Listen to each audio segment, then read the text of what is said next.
yang ngaji di sini itu banyak ya, mulai yang nekuni bisnis apa saja lah, termasuk yang di Grab ya, termasuk Pak Polisi kadang yang ngaji terus ya nggak apa-apa. Dan semua saya itu termasuk kiai yang nggak pati suka ada pertanyaan, bukan karena apa-apa ya, makanya tak batasi dua. Karena pertanyaan itu biasanya itu dipikir dari rumah, terus tema yang pokok itu gak pati di rumah, no, sementing kok iso takok. Iya, sehingga itu iya. Nah, ini nama-nama yang jada tanya, caranya pejabat jodoh kan ribet nanti. Makanya ya, tapi ya senang saya ada pertanyaan ya senang. Cuma kenapa saya tidak membuka terbuka, karena tema kita kan kiai ya, kiai itu kayak dokter, tahu misalnya saya tadi tema itu supaya orang itu tauhidnya kokoh karena zaman akhir itu yang paling mengkhawatirkan itu apa? Tauhid gitu. Tapi kalau tanya ini diberi hak, itu orang kan sudah punya pikiran sendiri mau ditanyakan, padahal itu subjektivitas dia. Sehingga tanya ya sudah sekadar, tapi ya nggak apa-apa, tetap saya senang, cuma nggak boleh banyak-banyak, dua itu sudah kebanyakan. Assalamualaikum warahmatullahi wabarakatuh. Kembali lagi di channel Santri Gus Baha. Kali ini kita akan mendengarkan jawaban dari Gus Baha yang menjawab pertanyaan yang mungkin sangat relevan sekali dengan kehidupan di zaman ini. Pertanyaan yang pertama adalah, ketika di zaman ini banyak penceramah muncul, banyak ustadz-ustadz yang muncul, dan di antara mereka itu banyak sekali perbedaan. Nah, bagaimana kita sebagai orang yang baru belajar agama atau orang milenial yang ingin mempelajari agama itu, kita harus memilih pendapat yang mana, harus memilih ustadz yang mana. Dan kemudian pertanyaan yang kedua adalah, bagaimana cara kita berbakti kepada orang tua kita yang sudah meninggal, dan semasa hidup orang tua kita pernah atau sering bahkan meninggalkan sholat. Nah, bagaimana caranya kita berbakti kepada orang tua? Simak jawaban selengkapnya dari Gus Baha. Selamat mendengarkan. Yang kedua tak jawab dulu. Ketika kita punya orang tua yang punya hutang, jadi yang dibahas Nabi itu hutang dulu. Itu karena hak adami. Hak adami itu tuntutan. Jadi kalau dalam kitab fikih itu ada istilah haqqu wa mabniun alal musamaha wa haqqul adami mabniun alal musyahah. Jadi kalau hak Allah itu Allah lebih rileks. Karena Allah itu tidak butuh disembah, tidak butuh dipuja-puja, Allah sudah terlalu besar. Al-Qayyum sudah besar sendiri, sehingga Allah itu mudah, ngabaikan haknya itu mudah. Tapi kalau hak adami, bawaan manusia itu kalau hartanya dibawa orang itu ingat terus, sehingga harus diselesaikan. Maka Nabi kalau mau mensolatkan danyanya tanya punya utang enggak. Tapi kalau orang itu misalnya enggak sholat atau apa, itu Nabi masih ringan. Yang ditanyakan imannya. Bukan berarti kita nyepelekan sholat, enggak. Tapi memang agama ini yang diprioritaskan itu hak adami. Sholat itu super penting, bukan penting lagi super penting. Makanya pertanyaan tadi tak teruskan dulu. Anak cucunya itu prioritas itu mikir utang dulu. Karena ini yang hak adami gitu. Ya. Nah, setelah utang itu selesai, baru dipikirkan menurut sebagian ulama, anak ini boleh mengqodoi sholat yang ditinggalkan orang tuanya. Atau dikafaroi, misalnya per sholat nilainya sekian terus dibayarkan ke fakir miskin. Nah, tapi pertanyaan seperti ini sepertinya mengganggu itu begini, takutnya jadi masif. Jadi masif itu gini, berhubung ada solusinya. Ini yang tanya orang mana tadi itu? Solo, ini orang Solo ini harus dikasih tahu. Berhubung ada solusinya, jangan-jangan kita yang kaya. Misalnya Pak Yusuf atau Bu Sulis kaya, kalau nak punya tabungan, nak saya tidak usah sholat ya, nanti gampang. Karena per sholat kan nilainya hanya sekian gitu. Umur saya kan paling tinggal berapa, itu cukup lah apa?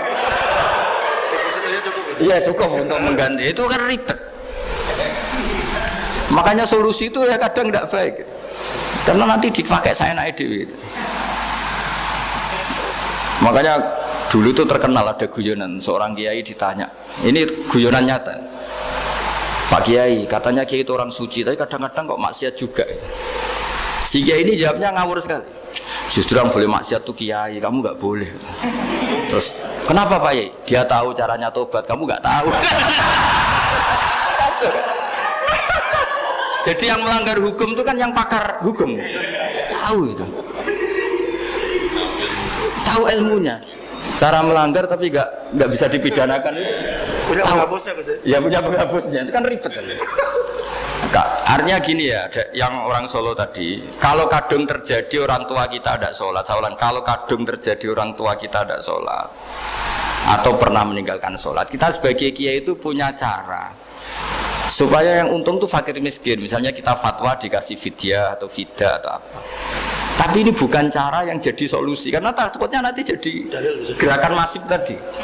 Gerakan tidak usah sholat diganti, ya itu kan ceribet jadi. Tapi kalau sampai ingin berbuat baik sama orang tua yang nggak pernah sholat, saran saya satu, hak adamnya selesaikan dulu, karena memang dalam syariat Islam nomor satu itu hak. Masyhur itu kan ketika ada jenazah, Nabi itu nggak tanya orang itu sholat nggak, tapi tanya kan punya utang nggak gitu. Sehingga kalau di kampung-kampung di mana-mana kalau ngelepas jenazah kan, kalau ada hak adami diambil alih keluarga supaya mayit ini ketemu Allah tanpa ada hak adami kan gitu, semuanya kan ya kan yang diselesaikan kan adami dulu, utang piutang itu tadi. Ya gitu ya, jadi tidak semua solusi itu baik karena takutnya tadi loh apa? Jadi gerakan tadi. Makanya kita jadi kiai sering bingung gitu loh, karena mau gak fatwa itu ada yang tanya, mau fatwa takutnya tadi. Misalnya kita kan paling umurnya tinggal berapa, dihitung saja per sholat, terus bilang ke anaknya, nak saya tidak usah sholat, nanti ini aja bayarkan. Kan jadi ribet. Nah yang pertanyaan pertama tadi tentang apa? Yang banyaknya ini Gus, penceramah. Menceramah. Itu agak provokatif. Beda itu ada dua, beda karena bodoh, itu memang harus kita tinggalkan. Yang beda karena bodoh. Ada beda karena rumus ilmu, itu harus kita hormati. Saya punya sekian bukti beda ya, kalau karena bodoh tentu kita tinggalkan. Tapi kalau karena rumus ilmu yang beda, misalnya gini, saya kiai yang lama di kota, saya akan lama kerja di Jogja. Mungkin perasaannya orang kota itu kalau ketemu tetangga, misalnya saya kiai, udahlah kalau ketemu tetangga itu gak usah tanya. Ya kalau ketemu biasa aja, tidak usah tanya, tidak usah ramah, biasa aja. Itu mungkin bagus nasihat itu di kota, karena kalau di kota itu ketemu tonggo takok badi tempundi mau kemana itu ganggu privasi. Sehingga bagian dari kebaikan baik sama tetangga ya jangan tanya, karena itu ganggu apa? Privasi. Tapi kalau di kampung dianggap sombong kan nggak tanya. Nah hal-hal seperti ini itu perbedaan karena ilmu. Memang di kota kulturnya seperti itu, di kampung seperti ini. Nah itu bukan perbedaan karena kondisi muqtadul hal, memang kondisinya berbeda. Ya kondisinya apa? Berbeda. Misalnya saya sebagai kiai kan, bayangkan kiai itu suka lah ngaji ibadah. Terus kamu karena orang kota sukanya pizza, terus Gus kesini Gus ayo naik makan pizza bareng, kan saya malah terganggu. Kamu niatnya hormat tapi ganggu karena nah. Sehingga dulu sahabat, ini cerita sahabat, ada sahabat yang ditanya tabiin itu generasi setelah sahabat. Sifli wajah Rasulillah, tolong jelaskan ke kami wajah Rasulillah Shallallahu Alaihi Wasallam. Ini sahabatnya nangis. Oh maaf sekali, saya tuh gak pernah melihat wajahnya Nabi, meskipun saya berpuluh-puluh tahun jadi sahabat. Juga gak pernah sowan Nabi. Saya sering jamaah sama beliau. Ditanya kenapa? Saya tuh sungkan. Beliau terlalu wibawa. Jadi bentuk penghormatan sahabat ini kepada Nabi justru gak berani melihat wajahnya. Dan bukti penghormatan pada Nabi, dia gak pernah sowan. Nabi itu punya anak, punya istri, punya cucu. Kalau sowan tuh ganggu. Sehingga dia cara berpikir ya itu bentuk hormatnya. Ya itu ya sah saja dia cara berpikir ditakdir begitu. Tapi ada beberapa sahabat yang justru saking cintanya sering melihat wajah Nabi, sering sowan Nabi. Itu haknya dia cara berpikir begitu. Ya kira-kira seperti itu. Jadi perbedaan itu ada dua, ada yang karena bodoh, itu tidak kita ikuti. Tapi ada perbedaan karena pengetahuan. Ya kalau karena pengetahuan harus kita ikuti, karena memang itu, ya itu kan urusan sudut pandang. Dulu ketika Mekah dikuasai Sayyidina Umar, setelah Fathu Mekah dan Umar sudah kuat betul, itu banyak sahabat yang dulunya orang Mekah. Itu sama Umar disuratin, cobalah kembali ke Mekah. Di Mekah itu kamu sholat di Masjid Haram sebagaimana 1000 sholat. Sekarang Mekah aman milik kamu, silahkan kembali ke Mekah. Tapi zamannya sahabat tuh nggak mau. Paling di Mekah hanya dapat pahala 1000 sholat. Tapi kalau mengislamkan orang di daerah-daerah pedalaman itu dakbul anbiya. Ciri khas Nabi itu yang membenarkan orang itu, bukan di satu tempat. Terus sampai nambahi surat ini, wa alam anal ardo lam tuqaddis ahad, dan bumi itu tidak bisa loh mensucikan orang. Abu Lahab itu orang Mekah, Abu Jahal orang Mekah, tapi tetap begitu. Akhirnya jenis ini berpikir, ya sudah agak di Mekah nggak apa-apa. Andai kan Mekah itu bisa mensucikan orang, nggak ada Abu Jahal, nggak ada Abu Lahab. Akhirnya para sahabat nggak kembali ke Mekah, tapi berkelana ke Syria, ke Sam. Akhirnya ada Islam di mana-mana. Tapi ada juga yang Mekah itu kota suci, harus diisi orang-orang suci supaya yang brengsek-brengsek nggak di sana. Ya sudah, cara berpikir begitu.